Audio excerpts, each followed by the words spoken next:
Hello, hello. Welcome to Ready Set Live. How's everybody doing? It is April 22nd, and we are feeling good. What's the good word out there? What is going on, everybody? Good to see everybody out there. Yeah.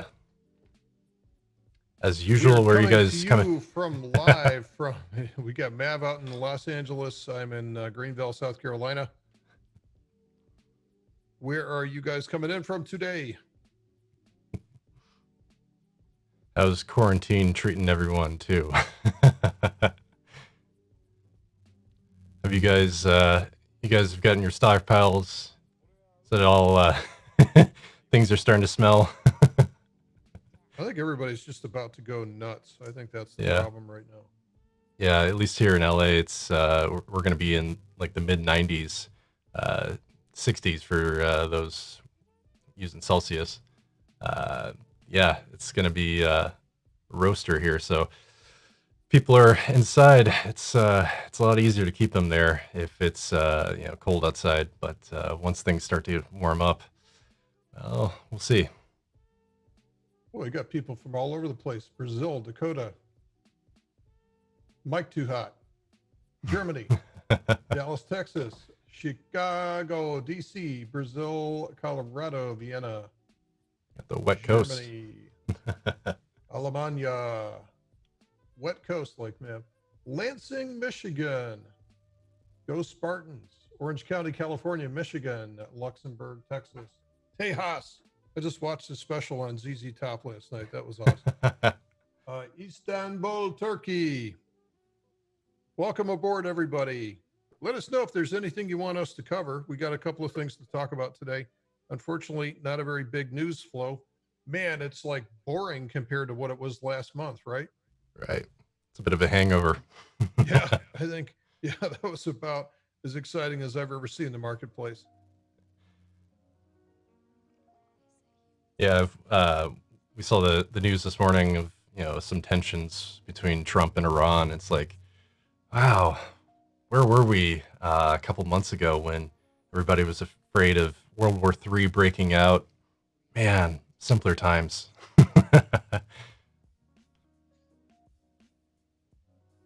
Mount Shasta, California. Very nice.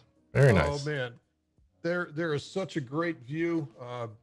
Mav and I did this a few years ago. We came down on US 5 from Oregon, and you're going south on 5, and all of a sudden you just see it in the distance. You see Shasta poking out. So we were heading for Redding, and that's such a great view. Tijuana. That was probably my biggest mistake ever going to TJ. Crossed the border, went to TJ, don't know a word of Spanish, don't know how to read signs, had no business being there. And all I could do was to say, I need to go back. San Antonio. All right. I'm trying to figure out if is my audio coming in okay? I So think it there's sounds fine. crackling. Sounds fine. Yeah, I haven't Something. heard any crackling yet. I've San been having. Antonio, if you've ever been to the Riverwalk before, what an awesome place. Very nice. Yeah.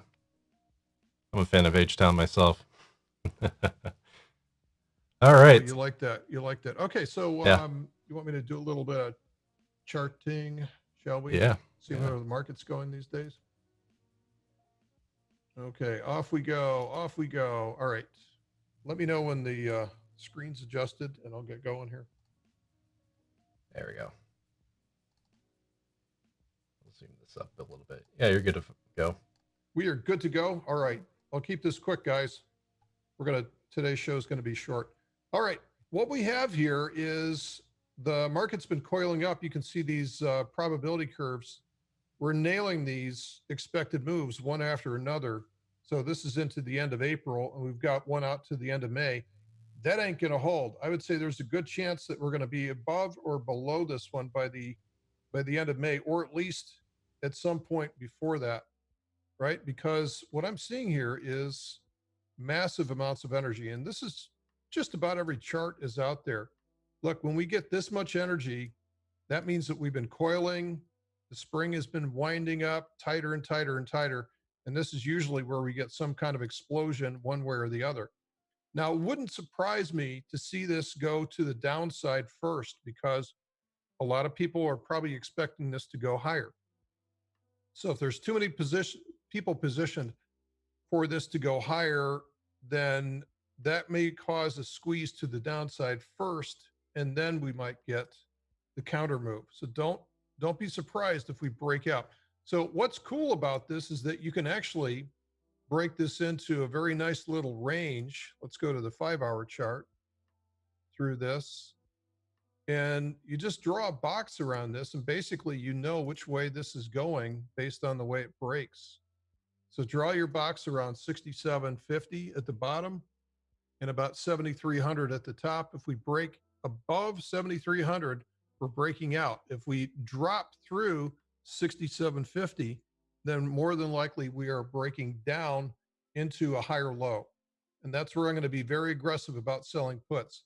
So one of the things I talked about in the newsletter a couple of days ago was using a straddle, because now we're at low implied volatility. And so you can effectively get a straddle to catch a 50% move either way. So you don't have to be right. You just have to set up a straddle that expires. I would say you don't need to the end of May. Sometime like 2 weeks or so should be enough time to play the straddle. Again, you don't want to buy too long because then it'll be very, very ineffective at capturing value. But just across the board right now, everything is seeing a little bit of strength here, some more than others. Chainlink has been super strong lately. Big energy on Chainlink too, so watch for this break. So really that's about it. I mean, everything is really running correlated to Bitcoin right now. We have a big energy spike right now and expect to see that either break up or down here very, very soon. All right, back to you, Mr. Mav. Well, apparently my mic is not doing it today. Oh, I think I see what's up. All right, I think I Yeah, figured it out. it's got to be something to do with OBS. Yep. Yeah, I had it turned up all the way. Sorry about that, guys. That must have really not been fun to listen to. What's wrong with that? Yeah. All right. Let me know if it's okay. I'll stop talking until someone says it's palatable. Popcorn time. Well, that's one way to get some sizzle there, Mav.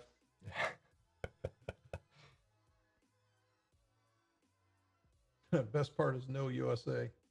Yeah, it's a little unsettling, Rob, to be over there the first time. I wasn't sure I was going to live through the experience, but wrong place at the wrong time.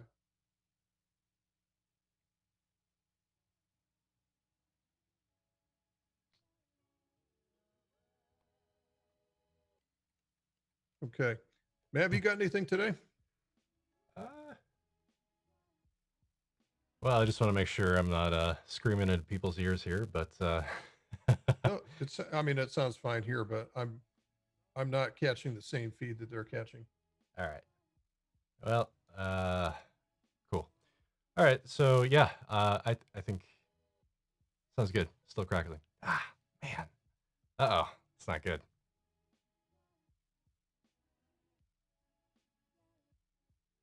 I'll keep playing with it, but anyways, yeah, if this totally threw me off my game. Sorry about that, guys.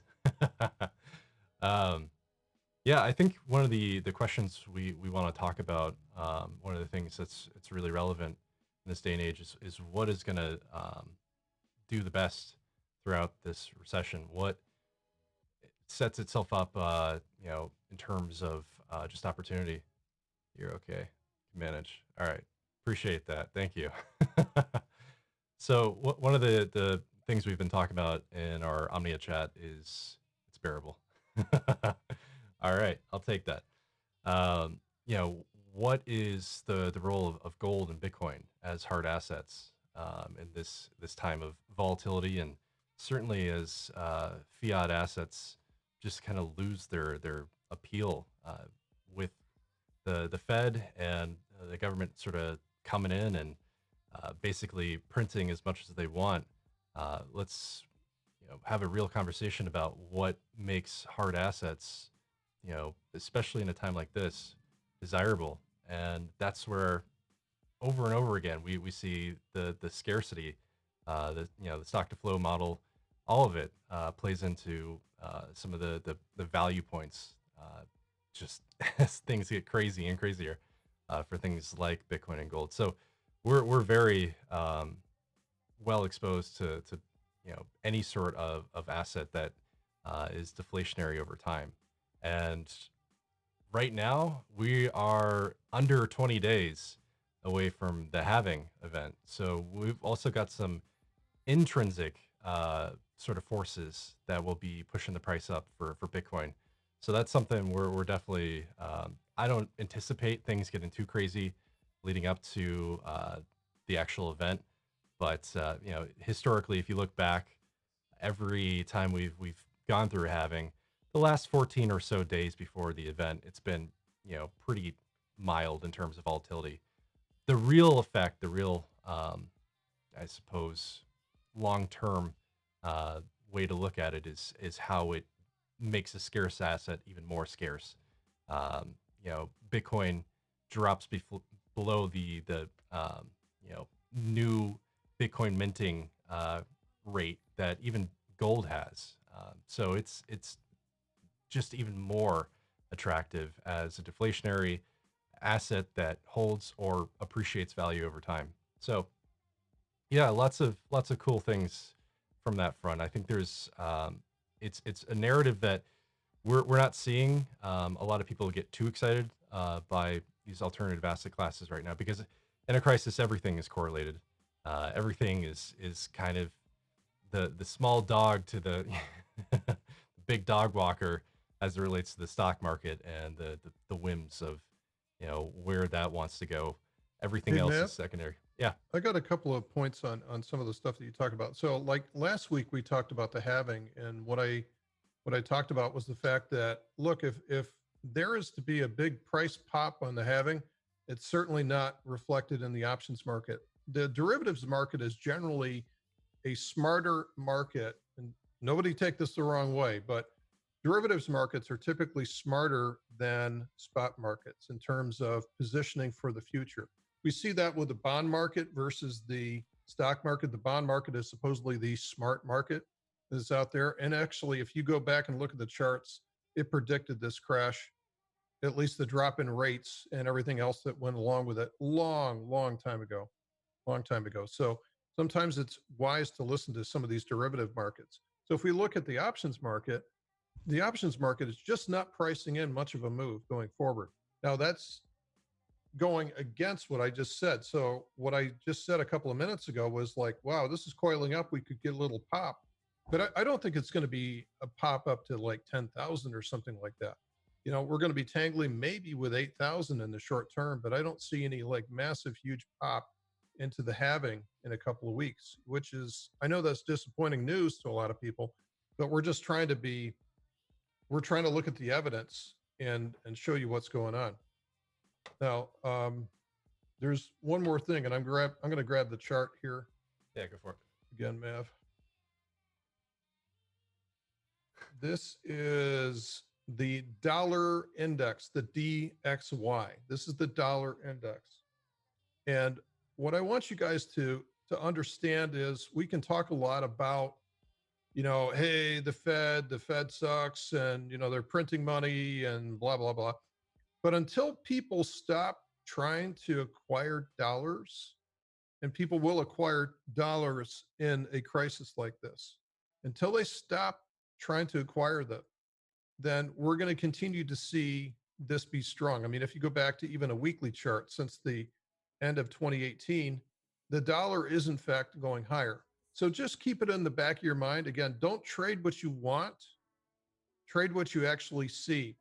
So this will help you position yourself correctly if fiat assets are going to, hit the skids at some point here.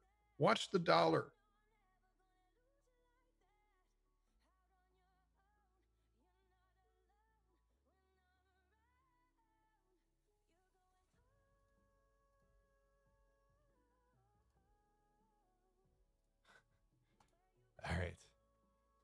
Let's see if that's any better. I'm switching between all my hardware back here, so sorry guys. I got nothing. I don't want to scream in your ear with you know me as good audio, so I don't want to ruin that.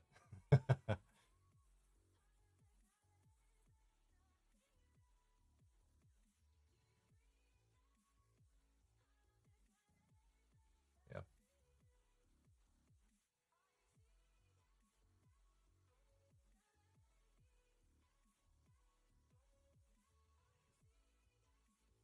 All right. It's better. Excellent. That's what I want to hear.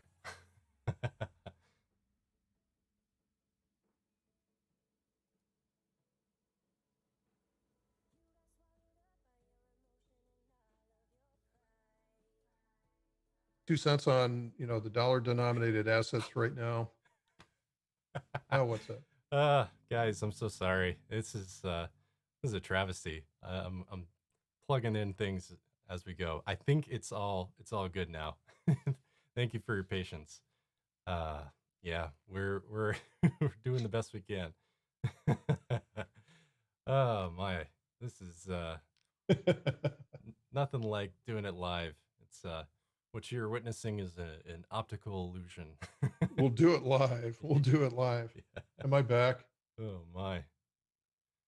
I don't think Mav liked what I was saying, so he muted me out. Yeah, yeah. It is Wednesday, my dudes. Did you guys catch what I was saying about the dollar? Let me know if I was saying, don't make me repeat it again, but if I have to, I will. Doc is back.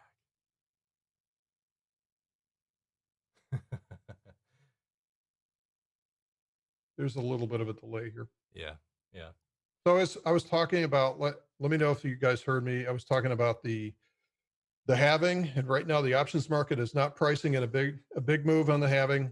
The technical indicators are showing that there's the possibility of a pop, but that may only go up to 8,000 or so. It's not a major pop up to 10,000 or down to 4,000 or anything like that. It's just a small technical pop, but the halving right now is not being reflected in the options market. Okay. You And guys then getting... what I talked about in the what I talked about, let me go over this one more time just to make sure you guys hear this, because this is kind of important.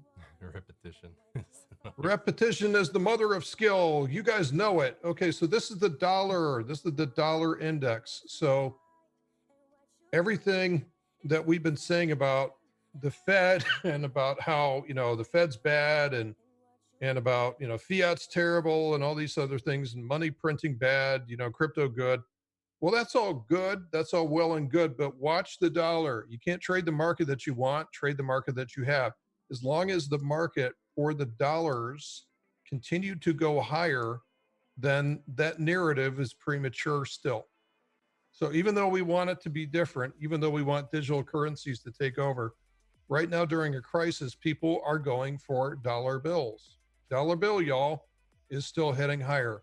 So again, just keep that narrative in mind, but watch this. If it starts to trend down, then we may have something going. Okay. So those are really the 2 points I wanted to make for you guys. Okay. You guys are getting a rare treat today. Seeing me totally scramble. This is hilarious.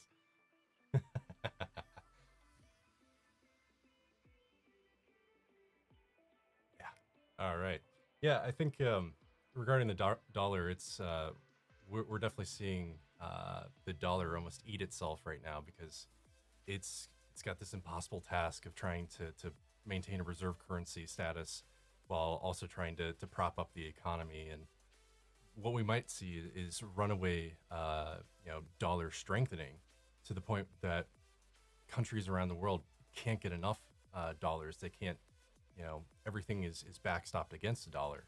And if we start to see a scarce dollar, a strong dollar, a runaway too strong dollar, that creates a ton of pressure on the overall system. And it starts to force other countries to look for other means of reserve. And so that it sort of democratizes it. It levels the field, and that's an environment where we see alternative asset classes start to do well. I'm not saying that they'll we'll see Bitcoin take over as reserve currency, but it definitely benefits by wherever the dollar isn't. So yeah, I think what we're seeing this year is massive disruption on many fronts. Another thing we have to talk about or consider is how much automation is going to change things, and I think people sort of say that in a blasé sense, just like very overarching, like, oh, automation bad, jobs go away, rah rah, but realistically, every previous recession, we have seen firms, you know, basically double down on an investment in automation. Every time we go through a recession, it leads to, because ultimately it's the lowest end jobs that are the most vulnerable. They're, you know, the easiest to say, oh, okay, fast food workers, you know, can't take the risk anymore of them getting the customer sick, and we can't take the risk of our employees getting sick, because then we have to creates a chain effect and all that sort of stuff. So we'd rather just have the burger flippers and the automated cashiers and all that sort of stuff. And it's an interesting problem from the consumer retail side, but it's also, when we look at who ultimately comes out of this on a macro sense, who comes out of this ahead, who is the beneficiary from all this chaos. I think one easy one to look at is China. Certainly China's main role in the world stage is that they're cheap manufacturer. They're the factory of the world. And when no one is buying anything, when the supply chain is completely disrupted, yeah, it's they are not a beneficiary of that.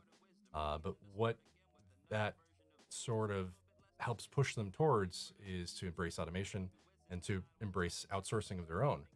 They've been making massive land grabs and debt-based diplomacy, sort of acquisitions of places like Africa and lots of the rest of the Southeast Asia. So they are in a very good position to start to transition, become a power broker locally and on the world stage, as it relates to the future of manufacturing, because they are right there. That's their gig. So that's one end of it. What I also kind of see is the U.S. start to embrace automation of our own. As manufacturing comes back to the states in the form of automation. In fact, I would say we are under automated right now, rather than considering over automation, and it's going to be an interesting dynamic for sure. So yeah, lots to come. Who knew that Ready Player One was a documentary? Yeah. Right, it's a documentary. It was not science fiction. So events like this tend to be tipping points to everything changing. So again, I have been, through my life, I've been disrupted like many times, and you don't see it coming at first because you're so locked down and you're not paying attention to what's going on. And that sort of taught me to like get your head up, and when things are going really well, that's the time to look up and say, okay, what's about to just get blown up? Because that's exactly how it works. And I've had to take that attitude with the markets as well too. When everything looks perfect, that's usually the time where you have to start looking for the trapdoor in the market. So everything is not as what it seems. So look at yourself, look at your skill set, look at your talent stack, and see what you can do going forward in more of a virtual world and more of an automated world. Yeah. Because everybody's going to have to do that. Yeah. Yeah. We've been talking about a new digital economy and the fourth industrial revolution for a year now. So we've foreseen this, maybe not this fast, but certainly the tenets and the benefits of a digital service and product based economy are increasingly at the forefront of things. And when we look at what are the factors. What goes into calculating GDP, which is basically just a measure of how much a country can produce. It's land, labor, capital. That's it. And so, we're not going to find any more land, and capital seems to be a tricky game right now with the government essentially violating every principle of the free market by stepping in and bailing out corporations and printing ad infinitum. So the only thing left to optimize and seek as a potential conduit of GDP growth, because that's what that is. It's the denominator of capitalism, if you want to put it that way. The only way to expand that to see year over year 3% growth is to increase our efficiency with labor, and obviously the two sort of forces that have generated the last hundred. You go back since the 1700s, since the Industrial Revolution. Every decade, we've basically just continued to grow and grow. It has been, this has been the wealthiest, the most capable, the most production that humans have ever concentrated. It's kind of amazing to see how much we've become efficient in terms of production, and at the same time, it's also led to a population boom. And even look at places like China. Over the last 30 years, they've uplifted basically a billion people out of absolute poverty. And yeah, you could look at them and say, well, they're doing this or that, but regardless, we live in a time and era where less people suffer and more people live longer, happier lives. But at the same time, we are sort of running into a wall as it relates to human capital. People are working longer than they should, doing jobs that they shouldn't be in, and that's we're seeing that now with the essential, non-essential, the economy, and it starts to we start to question what comes next. Where do we go from here? And ultimately, it comes back to technology and innovation, but more so in the sense of making us more efficient by allowing the tools to dictate themselves, uh, to make things on their own. This has been, I would say, as important, if not the most important facet of what drives cryptocurrency adoption, what drives technology adoption in general. I get so frustrated when people talk about Tether or Hex, or we're gonna see Dash be the new overtake Bitcoin. None of that matters, okay? None of that, not even the Bitcoin halving we were just talking about. None of that matters so long as no one is coming into the space and no one is using the technology. We can talk about what is going to be a great coin, or do well, or it has a great project, and all these things, but none of that matters if it doesn't see adoption, if it doesn't do anything down the road. And that's ultimately the purpose of technology, is to have some sort of impact to push things forward. So where we see that adoption has never been from we just hit this magic catalyst that suddenly everybody's using Bitcoin now. I don't get where people get this fantasy from, but it seems to be so like like intrinsically part of this community that frustrates the hell out of me. But the good news is we do have a catalyst extrinsically. As technology grows up, as we see the roles of automation and AI and IoT and better connectivity, all of that provides a much better baseline for seeing digital asset expansion, to see things like security tokens start to securitize private assets. All of that is predicated on the notion of increasing technology adoption in general, but also just that is where things are moving towards. So it's a brave new world, and I think we have to appreciate it for what it is, because this is ultimately how we get out of this whole pandemic, economic crisis, just miasma that we seem to be, like swimming through right now. That I get it. It's scary and it's uncertain. But the answer is always been in times of uncertainty like this, our ability to innovate out of the problem, our ability to find new solutions to new problems, and to just simply soldier on, because that's what we do. So um, it's a time of change, but so long as you understand where things are in a general sense going, you stand to benefit very much by being early, by being a part of that, by seeing what things are becoming before they become.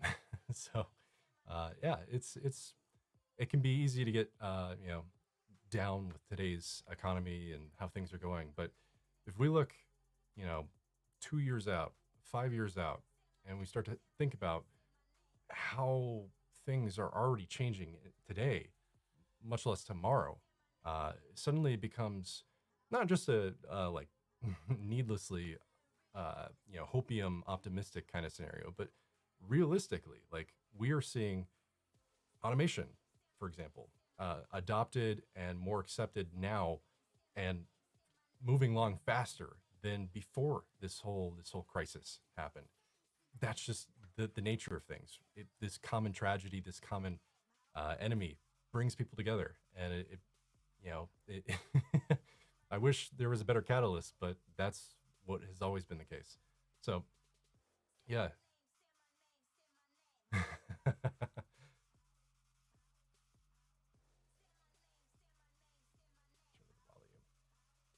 Yeah, Yeah. Mr. Silva, everything gets ARB together. So there's I there's been a lot of talk about that. Like there's the secret Bitcoin market that's out there, and people buying secret Bitcoin. Everything gets arbitraged. If there is a delta between some dark pool of Bitcoin liquidity and what's out there in the public market, somebody will take advantage of it. Somebody will find the the low price of the two, buy those, and they'll sell the high price, or they'll sell the high price and then buy it back at the other one.